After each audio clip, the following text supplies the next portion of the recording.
अस्सलामुअलैकुम वरहमतुल्लाहि वबरकातुहू। मुहतरम नाजरीन, आप सबका इस्तकबाल है हमारे यूट्यूब चैनल अल-फलाह सोसाइटी पर। उम्मीद करता हूँ कि आप सब बखैर व आफियत होंगे और यही अल्लाह ताला से दुआ है। मुहतरम नाजरीन, हमने इससे पहले वाली वीडियो में इस्लामिक वॉर के बारे में बात की थी, इस्लाम में होने वाली लड़ाइयों के बारे में बात की थी, जिसमें हमने जाना था कि इस्लाम में दो तरह की जंगें होती है। एक को हम कहेंगे सराया कहेंगे और एक को हम कहेंगे गजवा। सरिया किसको कहते हैं और गजवा किसको कहते हैं, ये भी हमने जान लिया था। आज हम इस वीडियो में बताने वाले हैं कि इस्लाम में जितनी भी जंगें हुई है उन तमाम जंगों में कितने लोग मारे गए। इस्लाम में जो जंगें हुई है उन तमाम जंगों में मिलाकर कितने लोग मारे गए हैं, कितने लोग कैदी बनाए गए थे और कितनों को आज़ाद कर दिया गया था, ये तमाम बातें आज हम इस वीडियो में बताने वाले हैं। तो बने रहे हमारे साथ आखिर तक। तो चलिए हम अपना काम शुरू करते हैं। सबसे पहले बात यह है कि इस्लाम ने कुल लड़ाइयाँ कितनी हुई है। इसमें हमने कल बताया था कि 23 यानी 23 गज़वात हुए हैं। 23 गज़वात यानी वो लड़ाई जिसमें हुजूर अकरम सल्लल्लाहु अलैहि वसल्लम खुद मौजूद हो, और 43 यानी कि 43 सराया हुए हैं। 43 सराया हुए हैं।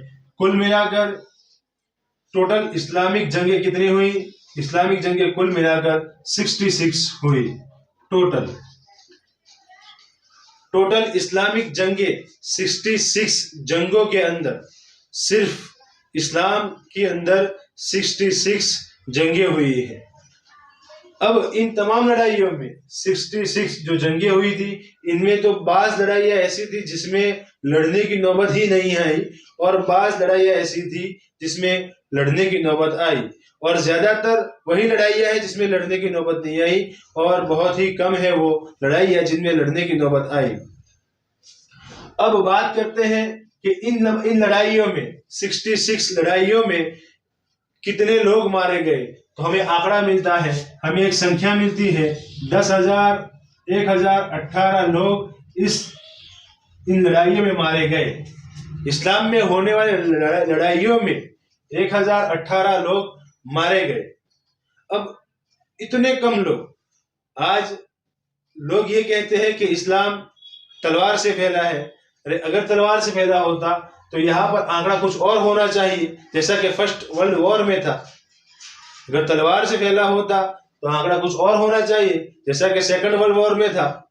लेकिन नहीं, यहाँ पर बिल्कुल थोड़ा सा आंकड़ा हमें नजर आता है कि इस्लाम के अंदर जितनी भी जंगें हुई है उन तमाम में सिर्फ 1018 लोग मौत के घाट उतरे हैं। रही बात कितने लोग कैद होकर आए थे, तो इनमें यह आंकड़ा मिलता है 6564 लोग कैद यानी बंदी बनाकर लाए गए थे, जो मुसलमानों के कब्जे में थे, जो मुसलमानों के कब्जे में आ चुके थे। ऐसे हमको मिलते हैं 6564 लोग। अब इन 6564 के साथ क्या किया गया, तो मैं आपको बता दूं कि इन 6564 में से हर एक को छोड़ दिया गया, फ्री कर दिया गया। कितने को छोड़ा? 6347 लोगों को फ्री करा दिया गया, उनको छोड़ दिया गया, उनको रिहा कर दिया गया। अगर मुसलमान चाहते, ये तो मुसलमानों के कब्जे में थे, अगर मुसलमान चाहते तो उनको मार सकते थे, उनको काट सकते थे, लेकिन इस्लाम ये नहीं सिखाता। इस्लाम दहशतगर्द नहीं सिखाता। इस्लाम तो अमन और सुकून चाहता है, अमन और सुकून की शिक्षा देता है। इन लड़ाई लड़ने की वजह से जो अमन और सुकून मिला है उसको हम किसी और क्लास में डिस्कस करेंगे, लेकिन अभी यहाँ बताना मकसूद ये है कि जब मुसलमानों के कब्जे में 6347 जालिमीन मुसलमानों के कब्जे में आ चुके थे, लेकिन फिर भी मुसलमानों ने क्या किया? उनके साथ बुरा बर्ताव नहीं किया, बल्कि 6347 को आजाद कर दिया और फ्री कर दिया। रहे इसमें से 215 लोग, तो 215 लोग जो है वो ईमान ला चुके थे। ईमान क्यों ले आए? वो ईमान इसलिए ले आए कि वो ईमान लाने की वजह उनकी ये थी कि उन्होंने मुसलमानों के अखलाक को देखा। जब वो कैद होकर मुसलमानों के पास आए तो उनके अखलाक को देखा, उनके बर्ताव को देखा, उनके रहन सहन को देखा और इससे मुतासिर हुए और ये 215 लोग ईमान में दाखिल हुए, यानी कि मुसलमान बन गए। अब मेरे दोस्तों, ये जो मुसलमान बने हैं इनके ऊपर कोई तलवार नहीं चलाई गई, इनके ऊपर कोई जबरदस्ती नहीं की गई। अगर जबरदस्ती करनी ही होती तो इनके ऊपर भी की जाती। जैसा ये 215 मुसलमान हुए, ये भी मुसलमान हो जाते अगर जबरदस्ती ही होती। अगर तलवार गले पर रखकर कह दिया जाता कि भाई तुम कलमा पढ़ लो तो ये लोग भी पढ़ लेते, लेकिन ऐसा नहीं है। इस्लाम ये नहीं सिखाता, इस्लाम तलवार चलाना नहीं सिखाता। हाँ, जब जरूरत हो तब पीछे हटना भी नहीं सिखाता। जब जरूरत हो जाए तो फिर अगर पीछे हट रहा है आदमी तो इस्लाम वहां उसको चौकन्ना करेगा कि अभी तेरे पीछे हटने का वक्त नहीं है, अभी तेरे आगे बढ़ने का वक्त है। लेकिन यहाँ पर तो मुसलमान उनके पावरफुल थे, मुसलमानों के कब्जे में थे ये लोग, लेकिन फिर भी उन्होंने क्या है, मुसलमानों ने इनको छोड़ दिया, रिहा कर दिया। कोई जबरदस्ती मुसलमान नहीं बनाया। मुसलमान बने तो सिर्फ 215 लोग, और वो भी अपनी खुशी से बने, मुसलमानों के अखलाक से मुतासिर होकर बने।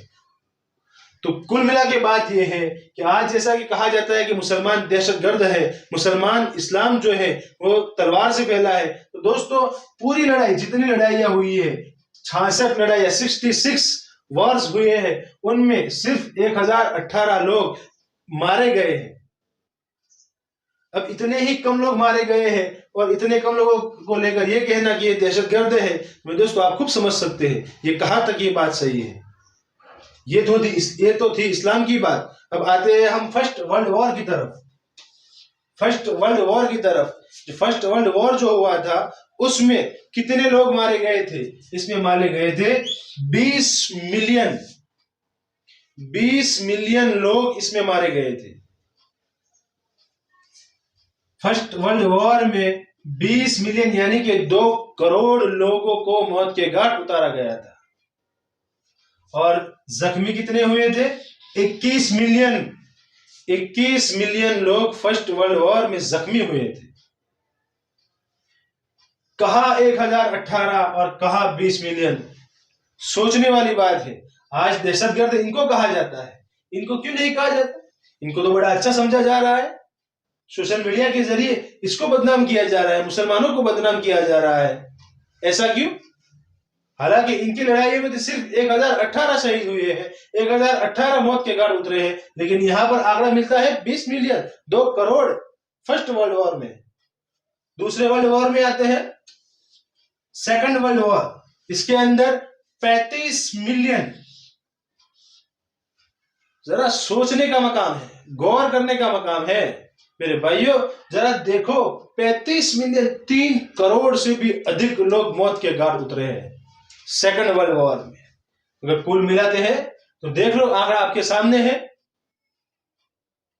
5 करोड़ से भी ज्यादा लोग, 50 मिलियन से भी ज्यादा लोग मौत के घाट उतारे गए हैं सिर्फ 2 लड़ाइयों में। और यहां पर 66 लड़ाइयां हैं, यहां पर 2 है, यहां पर 2 जंगें हैं और यहां पर 66 है। इनमें मरने वाले 50 मिलियन से भी ज्यादा है और इनमें मरने वाले 66 में मरने वाले कम 1018। अब इन दोनों में से बताओ कौन दहशतगर्द है? कौन है? आज कहा जाता है ये लोग दहशतगर्द है और इनको तो बड़ा अच्छा समझा जा रहा है, 50 मिलियन वालों को तो बड़ा अच्छा समझा जा रहा है। How is this possible? कैसे? अच्छे तो ये लोग हैं। 66 लड़ाइयां लड़ने के बाद 1018 मारे गए और यहां पर 2 लड़ाइयों में 50 मिलियन लोगों को कत्ल कर दिया। 50 मिलियन, 50 मिलियन लोगों को मौत के घाट उतारा गया। अब बताओ इस्लाम किस बात का संकेत देता है? अमन और शांति का। और ये जो लड़ाइयां इस्लाम ने लड़ी है, इससे क्या क्या अमन पैदा हुए हैं, इससे दुनिया वालों को क्या फायदा हुआ है, इसको हम कभी और क्लास में डिस्कस करेंगे इंशाअल्लाह। तब तक के लिए अलविदा। अस्सलामु अलैकुम व रहमतुल्लाहि व बरकातहू।